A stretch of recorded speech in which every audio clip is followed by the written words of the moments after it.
back, adventurers, to another Monster Monday, where we take a look at some new monsters that I have been creating. Today, we're taking a look at the Blood Elemental. This one is also part of a spell called Sanguine Phalanx that I will also show off here today as well. Both of them are part of the upcoming book Codex Gothica.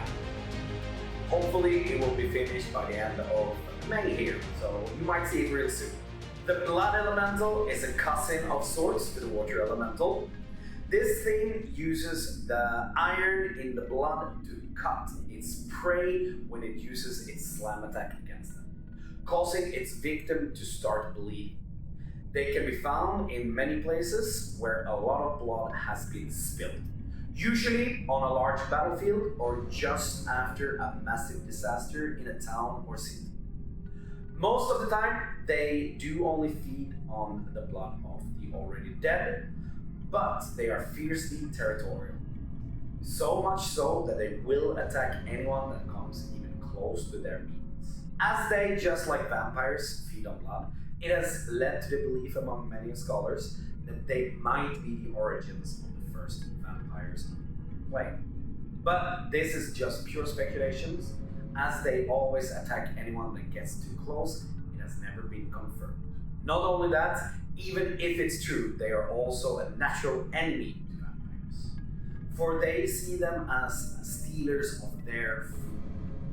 A few stories tell us of blood elementals even assaulting the keeps and castles of both the Crimson and Ebony courts alike, seeming like the blood elementals try to cut down the vampires.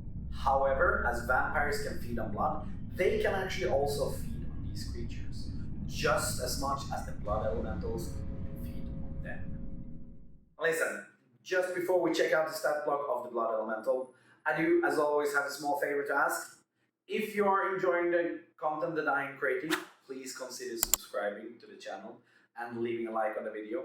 It does truly help a small new channel like mine to grow a lot and be seen all over the place. Now, let's get back to the actual stat block here. As we can see, the Blood Elemental is a CR5 large-sized elemental creature with a natural AC of 14 and 114 HP or 12d10 plus 48 hit points. It has a 30-foot movement speed and a 90 feet swimming speed.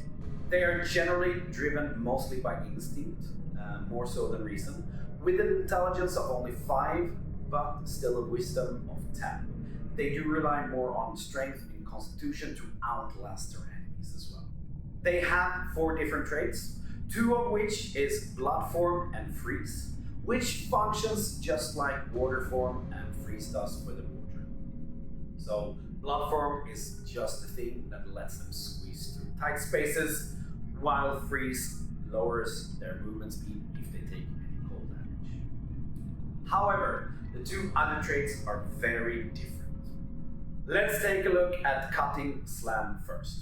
This trait lets the Blood Elemental attempt to force the bleed condition onto whomever it hits with its slam. Any creature that has a working circulatory system must make a DC 15 saving throw or gain 1 bleed each time they fail the save. The bleed condition just makes a creature take 1d4 necrotic damage on the start of its turn, and this condition can stack up to 5. This is also part of the new book that I am working on here as well. The other trait is Blood Drain. If the elemental is within 5 feet of any creature that has the bleed condition, it regains HP equal to half the number of current stacks rounded up. Meaning that if 2 creatures has 5 stacks, the Blood Elemental will regain 10 HP back. When it comes to its action, it does have multi-attack, making 2 slam attacks each turn. Each of these attacks can of course inflict the bleed conditions, just like we stated here before. It also has the engulf action. This works just like the whelm action for the water elemental. So the blood elemental can engulf a creature by moving into their space, trapping them within its own body. They will have to do a DC 15 strength saving throw or take 2d8 plus 4 necrotic damage. If they are large or smaller, they are also restrained, unable to breathe, and will take ongoing damage during this time as well. Just like with Whelm, other creatures can attempt to pull them free, doing so with a strength check. Now, as I said, this creature is also part of a spell called the Sanguine Phalanx. Basically, this is like summon elemental, but instead of summoning just one, it summons two. However, to balance this out, this concentration spell only lasts for up to 10 minutes, and it also costs your own blood to perform the spell. You have to roll 2 hit dice, taking that much damage.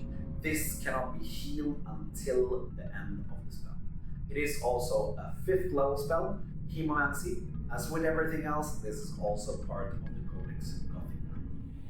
But that is it for this week. How will you use the word?